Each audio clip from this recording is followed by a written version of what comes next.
Now, ham a la mode. Ham is a succulent pink meat especially favored with eggs at American breakfast tables. Ham also is a particularly lurid type actor who emotes with all the stops pulled. Ham likewise is that most dedicated of hobbyists, the radio amateur. And today, that's the kind of ham we're going to talk about. Maybe you think you've seen one or two fellows who are enthusiastic hobby horse riders, a golfer perhaps, or a stamp collector, or somebody who makes ship models and bottles. But brother, until you've known a ham, you haven't seen anything. And you know, as your ham friend buttonholes you and starts talking, the light of true devotion in his eyes, his face transfigured by the look of one given over to something bigger than himself, well, you simply got to admit the guy's really got something. This ham business actually is something special after all. Oh, sure, if you listen to the conversations of one ham in San Fernando Valley, say, contacting another, let's say in the Russian Ukraine, their conversation probably isn't going to sound ecstatically fascinating to you. The idea of these two strangers talking to each other across the world in the Iron Curtain, that in itself is breathtaking.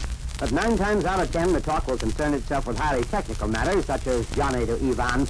What kind of transmitter are you using? And Ivan to Johnny, you're coming in fine over here. Your signal's a QSA 5, R7, meaning okay. Then they'll tell about their antennas and so forth, like the love life of the snail, chiefly interesting to another snail. Ham talk across the highly complicated borders and censorships of today's world, you understand, is never political. For instance, Johnny Goldbach is not likely to ask Ivanov, how's Uncle Joe? Nothing like that at all. But the hams are solidly convinced, and I'm inclined to agree, that there is no more potent force for international goodwill in the world today than these men and women getting to know each other, chatting together about their mutually engrossing hobby in practically every country of the world. The Australians complain, we're getting to talk just like you brokers over here. It isn't all talk. Hams perform errands and favors and simple acts of kindly friendship for one another. Many are the food parcels sent from radio hams in the United States to fellow hobbyists in England. And their talk isn't all technical either. There's that other 1/10, that highly important and interesting 1/10. A Southern California ham operator the other night got a call from Hartford, Connecticut. A mother in Hartford was anxious about her son. She learned he was in an army hospital in the Philippines and wanted to find out how he was getting along. The Southern California ham contacted the Philippines, discovered that the soldier was fine, had been discharged from the hospital a week ago, and by the next day had been sent back a highly reassuring message to a worried mother. Romance sometimes blooms, too, via ham radio. An Army lieutenant in the Pacific and a girl in the United States got acquainted, engaged, and married via ham radio. The marriage was by proxy, but they're together now. And not so long ago, a young girl who'd taken up amateur radio when she was blind married a fellow ham. They, too, were brought together by their mutual interest. But I haven't yet mentioned perhaps the most important aspect of all in ham radio. That's the disaster work. Hams went into action, proved their emergency work during the Long Beach earthquake of 1933. Their first post-war leap into the breach of mangled communications was last year, during that terrible week of disaster when the West Gulf area was struck first by a savage tornado, then the Texas City explosion. As the amateur's own magazine, QST, very effectively puts it, after each disaster, as the buffeted citizenry staggered to its feet, angels of mercy were on the scene, angels born on electronic wings. The hams did work that brought paeans of praise from the Red Cross, Salvation Army, FCC, civic officials, radio, press, and most significantly of all, from the people themselves. At present, of course, the hams are actively helping the Red Cross in the Pacific Northwest flood area.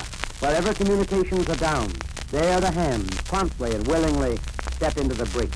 You don't hear much about their patient heroism and humanity, maybe, but many the haggard ham who's rushed out with his mobile equipment, a complete sending and receiving set rigged up in his car, and huddled there, getting out messages and taking them in, day and night long. Until he's so tired, Did I say that the hams do this entirely without remuneration of any kind? They even pay for all their equipment, including their emergency equipment, themselves. It's important, of course, to be sure that this equipment is in top-notch working condition at all times. The individual ham is the kind of man or woman who'd be pretty likely to see that it is. But to make doubly sure, the American Radio and Relay League, the ham's national organization, holds a field day each year to test equipment. This year it's Saturday, June 12th. On field day, hams all over get on the air and try to contact the most inaccessible, isolated location they can think of. The Hollywood Club, for instance, treks up to Mount Hollywood. The San Fernando Valley Radio Club climbs into the hills back of Whiteman Airfield. Most of the year, hams talk together and become very good friends indeed without ever seeing each other. But once, annually, they meet face-to-face. The Southwestern Division of the American Radio and Relay League, for example, is holding an honest-to-goodness social and business convention in Los Angeles, October 2nd and 3rd. The Southwestern Division takes in Southern California and part of Arizona. It occurs to me that if ever an international convention of hams were held, that's one I want to see. It'll be a collection of the great and near great, the obscure and anonymous, young and old, men and women, professional men, politicians, police officers, and for all I know, playboys, although a playboy who becomes a ham runs the danger of finding a serious purpose in life. But you'd be surprised the people you meet in ham circles.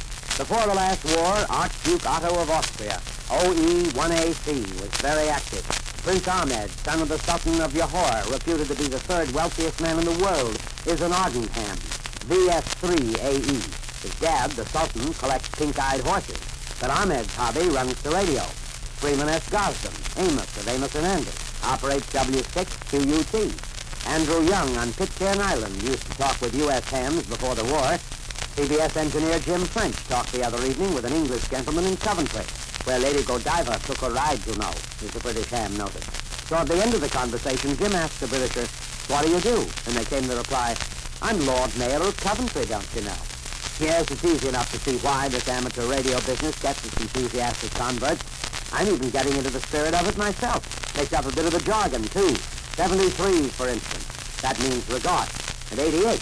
That's love and kisses. Comes in handy knowledge like that.